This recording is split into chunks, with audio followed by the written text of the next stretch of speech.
It is 8:11 with Steve and Ted on KNSS and John Whitmer. Let's welcome our special guest. We are blessed here in the 4th District to have a solid conservative champion who represents us in Washington, D.C. With us now is Congressman Ron Estes. Congressman, thank you for joining us this morning. Well, thank you. It's great to be on this morning.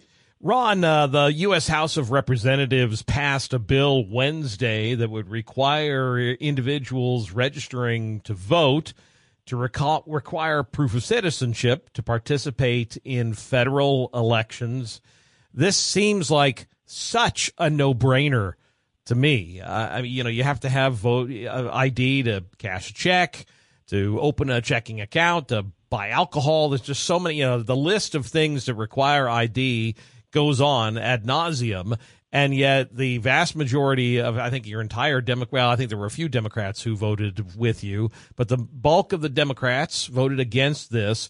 Why is it so many of your Democrat colleagues vote against this simple election integrity bill? Yeah, it really is. I mean, this is important. I mean, it's really common sense that we should have Americans voting for electing American officials, and technically it's illegal now for non-citizens to vote in federal elections, but it's pretty difficult in some cases for some of the state election officials to be able to purge their roles and to clarify that. But unfortunately, in this politically charged environment, we had a few Democrats that actually voted to implement this bill, the SAVE Act. But there were 198 Democrats that voted that they want to continue to allow the opportunity for non-citizens to vote. And we've seen over and over again that it's happening. I mean, there's a study out there, even one of the bigger studies that was done back in 2014 that covered the 2008 election and 2010 election that actually highlighted the number of non-citizens that were voting. And now we're seeing some of the states have actually started to cleanse the roll, Massachusetts and Ohio and Virginia, to name a few. And they're discovering all of these non-citizens that are on the voter rolls and that actually have been voting. And it's a common sense thing that we ought to just focus on. And unfortunately, some people are trying to pander to get political advantage to sneak people in. And that's not right. I mean, we should have confidence in our election system and confidence in the people that we want to vote. And it should be based on American citizens voting for American elected officials. Yeah, I mean, this for me comes down to just the simple matter of having faith in the integrity of our elections. And it just seems like such a simple issue. And I mean, the only reason I can think of someone voting against this is because they want, frankly, let's just be honest, let's say what it is. They want illegals to vote because they think they're going to vote for Democrats. Yeah, that's really, there's no other way to explain it, why somebody would want to do that. I mean, you want to have, as you said, want to make sure we have integrity because people, voting is such an important part of how we select our leadership in our country. And we got to have confidence in that in order to make sure that we are sending the people to represent us that are the ones that were duly elected. We're live this morning with Kansas Congressman Ron Estes. Congressman, you had an op-ed recently in the Daily Signal pointing out our national debt is somewhere in excess of $34 trillion. Can you even begin to quantify that and what that means to us and our families? Yeah, it's almost a hard number to even wrap your arms around, and and the sad part really is it's continuing to grow so fast. When we wrote the op-ed and submitted it, it was $34.7 trillion, and then a week and a half later, it increased another $160 billion.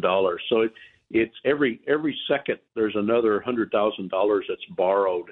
And the whole point of writing the editorial and the opinion piece was we've got to start talking about it. I mean, if we want to look at how big an impact that is, I mean, it is $100,000 in debt for every American citizen.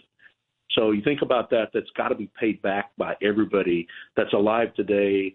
And we know that's going to continue on, that kids and grandkids and great-grandkids are going to be the ones that are having to pay back this debt. That it's occurring because we're spending so much money on the things that we want today and to fund today's lifestyle, and basically mortgaging our grandkids' future, and that's not right. We need to focus on that. And I wrote the editorial because I wanted, the first step to solving a problem is recognizing that you have one and understanding what it is, and that's kind of why we want to talk about that and focus on that, both from how much money we spend and what really should be making those decisions. Ron, Fox News and the other major media outlets are reporting that President Biden is slated to have a solo, what they're calling a quote-unquote big boy press conference today. And that's not the media's term. That's the White House's term. First off, why does a president have to have a big boy press conference? He's an adult. I mean, this whole narrative that the president has to prove he's competent to be president. I've got to ask you, you've known Joe Biden for years. You've served in Washington with Joe Biden. What's your impression of him? Is he capable not only serving for another 4 years, is he capable of serving for another 4 months? Yeah, I think as all of us notice is that, and so many of us nowadays have family members or relatives or friends that, as they age, some of their cognitive ability goes and declines. And the sad part about this is that the Democrats and the media over the last 4+ years have hidden this and actually weren't willing to talk about it again because of the political power and aspect of that. So I think President Biden had a very terrible debate performance 2.5 weeks ago.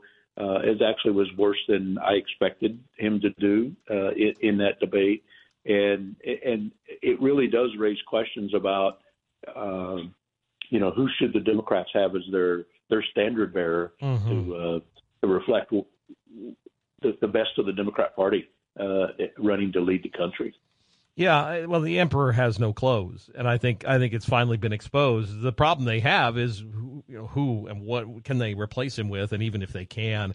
Ron, if folks want to reach out to you, they can reach out to estes.house.gov, which is our official account, and get updates on things that are happening here in D.C. as well as some of the things around the district, some of the things that from a federal level affect us in Kansas. As always, we appreciate you, Ron, and you've been out in the district. I know we've got events coming up, and we really appreciate you taking the time to join us this morning.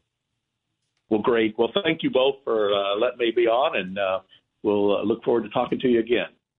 Thank you much. That is our live chat this morning with the Congressman from Kansas, Ron Estes. Thank you, Congressman, for being on with us. Here with Steve and Ted on KNSS.